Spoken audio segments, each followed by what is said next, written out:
are the reason of calcium deficiency in our body? हमारी body को जितनी calcium की रिक्वायरमेंट है इससे ज़्यादा हम कैल्शियम लेते हैं तो इसका हमारी बॉडी पर क्या इफेक्ट पड़ता है। अमाउंट में कैल्शियम इनटेक करें बॉडी में तो इसका बॉडी पर क्या इफेक्ट होगा। कैल्शियम से भरपूर 5 ग़िज़ाओं के नाम बता दें जो इजीली अवेलेबल हैं। औरतों में कैल्शियम की कमी मर्दों की निस्बत क्यों ज़्यादा होती है? अस्सलामुअलैकुम जी, ये एक भाई का क्वेश्चन है कि कैल्शियम को इतना ज़रूरी क्यों माना जाता है। Why calcium is considered so important.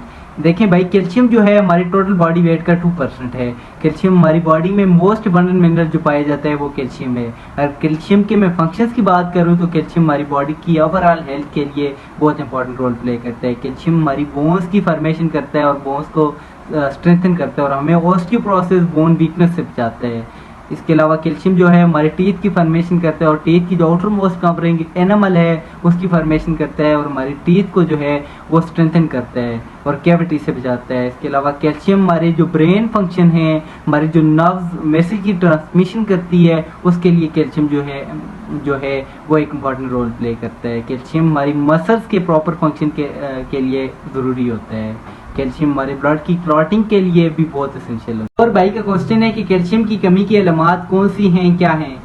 देखें भाई, जब हमारी बॉडी में कैल्शियम की डिफिशिएंसी होगी तो बज़ाहिर हमें कुछ अलामत नजर आने लग जाएंगी, जैसा कि हमारे सर का भारी महसूस होना, हमें हर वक्त थकावट महसूस होना, हमें चक्कर आ जाना, हमें सुस्ती, जो अक्सर लोगों को सुस्ती हर वक्त होती है तो ये कैल्शियम की डिफिशिएंसी की अलामत है। इसके अलावा कुछ लोग जो हैं वो अक्सर मुश्किल सिचुएशन में फैसला नहीं कर पाते तो डिसीजन मेकिंग का जो प्रॉब्लम है ये कैल्शियम की डिफिशिएंसी की अलामत है। इसके अलावा हमारे नेल्स के ऊपर वाइट स्पॉट पड़ जाना ये कैल्शियम की डिफिशिएंसी की अलामत है। इसके अलावा जो हमारे स्किन के ऊपर छोटे छोटे वाइट वाइट दाने आ जाना ये कैल्शियम की डिफिशिएंसी की अलामत है। मसल्स में खिंचाव, पट्टू में खिंचाव जो है ये कैल्शियम की डिफिशिएंसी की अलामत है। बोन्स का वीक हो जाना, ऑस्टियोपोरोसिस जो है ये कैल्शियम की डिफिशिएंसी की अलामत है। इसके अलावा जो हमारे टीथ का टूटना, हमारे दांतों का कमज़ोर हो जाना, इनमें कैविटी लग जाना, ये सब जो अलामत हैं ये कैल्शियम की डिफिशिएंसी। एक और भाई का क्वेश्चन है कि अगर हम एक्सेसिव अमाउंट में ज़्यादा मिकदार में कैल्शियम इनटेक कर लेते हैं या हमारी बॉडी में कैल्शियम की मिकदार ज़्यादा हो जाती है तो इससे हमें क्या नुकसान होगा। देखिए, excess of everything is bad. किसी भी चीज़ का ज़्यादा करना या हो जाना ये हमारी सेहत के लिए अच्छा नहीं है। तो अगर हमारी बॉडी में कैल्शियम की मिकदार ज़्यादा हो जाएगी तो इससे हमें किडनी स्टोन का खतरा है, हमारी किडनी डैमेज होने का खतरा है। इससे हमारी जो आर्टरीज हैं उनमें कैल्शियम की एकमुलेशन होगी जिसकी वजह से हमें ब्लड प्रेशर और हार्ट डिजीज, स्ट्रोक वगैरह का खतरा हो जाएगा। इसके अलावा कैल्शियम की एक्सेसिव कैल्शियम की वजह से हमें जो है हमारे जॉइंट्स में एकमुलेशन होगी, हमारे जॉइंट्स की स्टिफनेस हो जाएगी और हमें पेन का सामना करना पड़ेगा। इसके अलावा हमें डाइजेस्टिव प्रॉब्लम जैसे कि कॉन्स्टिपेशन, कब्ज़ हो गया, उसके अलावा हमें गैस, ब्लॉटिंग वगैरह का सामना करना पड़ेगा। ये एक और भाई का क्वेश्चन है कि क्या हमें कैल्शियम सप्लीमेंट्स लेनी चाहिए या नहीं लेनी चाहिए। देखें भाई, अगर आपको किडनी की प्रॉब्लम है, आपको किडनी स्टोन है तो आपको हरगिज़ भी कैल्शियम सप्लीमेंट्स लेने की ज़रूरत नहीं है।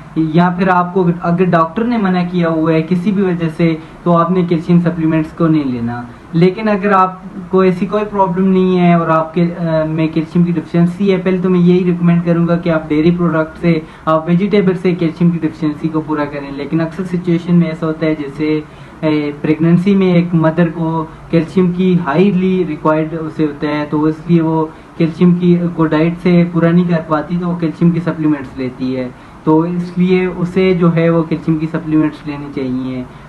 लेकिन डिपेंड ये करता है कि वो आया कि वो उसे हार्ट बर्न होता है, उसे इनडाइजेशन की प्रॉब्लम अगर है तो कैल्शियम कार्बोनेट ले। लेकिन अगर ऐसी प्रॉब्लम नहीं है तो कैल्शियम सिट्रेट ले। कैल्शियम सिट्रेट बेस्ट ऑप्शन है कैल्शियम सप्लीमेंट्स के लिए, तो वो अपनी कैल्शियम की डिफिशिएंसी कैल्शियम सिट्रेट से वो पूरा कर सकती है। क्योंकि कैल्शियम सिट्रेट जो है उससे हमें हमारा स्टोमिक एसिड नहीं चाहिए होता है उसकी एब्जॉर्प्शन के लिए, वो इजीली हमारी बॉडी में डाइजेस्ट और एब्जॉर्ब हो जाता है। और हम जब कैल्शियम सप्लीमेंट्स ले रहे होते हैं कि हम देखते हैं कि कैल्शियम की गोली ली और उसे पानी में घोल कर पी लिया, ऐसा हरगिज़ नहीं करना चाहिए। हमें कैल्शियम की रोज़ाना एक गोली अगर खानी चाहिए, एक कैप्सूल खाना चाहिए, या अगर हम पाउडर की सूरत में ले रहे हैं तो एक छोटी चम्मच, चाय वाली चम्मच जो है वो हम 1 चम्मच रोज़ाना हमें इस्तेमाल करनी चाहिए। उसके साथ हमें 3 लीटर पानी का इस्तेमाल ज़रूरी तौर पर करना है। हमने इस बात का ध्यान ज़रूर रखना है, हमने 1 गिलास पानी में घोल कर नहीं पीनी, बल्कि हमें कम से कम 3 लीटर पानी एक गोली के साथ हमें ज़रूर इस्तेमाल करना है, ताकि हमें वो कैल्शियम जो है वो हमारी बॉडी में कोई नुकसान पैदा। एक और भाई का क्वेश्चन है कि ह्यूमन बॉडी में कैल्शियम की डिफिशिएंसी की रीज़न क्या हो सकती है, क्या वजूहत हो सकती हैं। तो देखिए भाई, अगर आप कोई ऐसी डाइट ले रहे हैं कि जिसमें कैल्शियम की मिकदार जो है वो कम है या बिल्कुल नहीं है, तो आपकी बॉडी में ऑफकोर्स कैल्शियम की डिफिशिएंसी होगी। और अगर आपकी बॉडी में विटामिन डी की डिफिशिएंसी है तो आपकी बॉडी में कैल्शियम की एब्जॉर्प्शन नहीं होगी। जब तक विटामिन डी नहीं है आपकी बॉडी में, तब तक कैल्शियम की एब्जॉर्प्शन नहीं होगी। इसके अलावा अगर आपको कोई ऐसी डिजीज़ है like Crohn disease, celiac disease, या आपकी फिर गैस्ट्रिक बाईपास सर्जरी हुई है, तो फिर आपकी जो कैल्शियम की एब्जॉर्प्शन है वो नहीं होगी। इसके अलावा अगर आपकी किडनी जो है वो उसमें कोई प्रॉब्लम है, आपकी किडनी फंक्शन परफॉर्म नहीं कर रही, या आपको डायबिटीज़ हुई है, अनकंट्रोल्ड डायबिटीज़ है, तो फिर आपकी जो है कैल्शियम की एक्सक्रीशन हो जाएगी यूरिन के थ्रू, आपकी कैल्शियम की लॉस हो जाएगा, उसकी एब्जॉर्प्शन नहीं होगी। इसके अलावा देखें तो आपकी कैल्शियम की एब्जॉर्प्शन की और भी बहुत सारी रीज़न है, लाइक लाइफस्टाइल, आपकी एज, क्योंकि एज के साथ साथ जो है वो मिकदार कम ज़्यादा चाहिए होती है, तो इस वजह से आपकी बॉडी में कैल्शियम की डिफिशिएंसी हो। पेन का क्वेश्चन है कि औरतों में कैल्शियम की कमी क्यों ज़्यादा होती है। तो देखा भी जाए कि मर्दों की निस्बत औरतों में कैल्शियम की कमी ज़्यादा होती है, इसकी वजूहत क्या है। तो देखिए, औरतों में सारी लाइफ जो है हार्मोनल फ्लक्चुएशन का सामना उन्हें करना पड़ता है, हार्मोनल चेंजेस होती हैं, उनमें कैल्शियम की डिफिशिएंसी इस वजह से हो जाती है। कभी मेंस्ट्रुएशन साइकिल शुरू हो जाती है और कभी मेनोपॉज, लैक्टेशंस, इसके अलावा प्रेगनेंसी, ये जो सारे साइकिल्स हैं इनके दौरान उन्हें हाई रिक्वायरमेंट होती है कैल्शियम की। तो मेंस्ट्रुएशन की अगर बात करें, जो एक रिप्रोडक्टिव साइकिल एवरी 28 दिन बाद ये रिपीट होता है, तो इस मेंस्ट्रुएशन साइकिल में जो वुमेन्स हैं वो हाई अमाउंट में कैल्शियम और आयरन को लॉस करती हैं। ये एक नेचुरल प्रोसेस है, इसमें कोई इतना डरने वाली बात नहीं है। तो जो अगर मेनोपॉज की बात करूं, तो मेनोपॉज जो 45 to 55 की एज में होता है, तो इसमें एस्ट्रोजन का लेवल जो है वो डिक्रीज हो जाता है, जिसकी वजह से हमारी वुमेन्स की बॉडी जो है वो बोन्स से कैल्शियम को एब्जॉर्ब करना शुरू कर देती है। तो इसमें भी इतना कोई डरने वाली बात नहीं। तो इसमें वुमेन्स को चाहिए कि अपनी डाइट अच्छी रखें, कैल्शियम वाली डाइट रखें, ताकि कैल्शियम की जो ज़रूरत है वो पूरी हो जाए। इसके अलावा जो प्रेगनेंसी है, जो फीटल की डेवलपमेंट है, उस फीटल की डेवलपमेंट के लिए कैल्शियम की रिक्वायरमेंट ज़्यादा चाहिए होती है।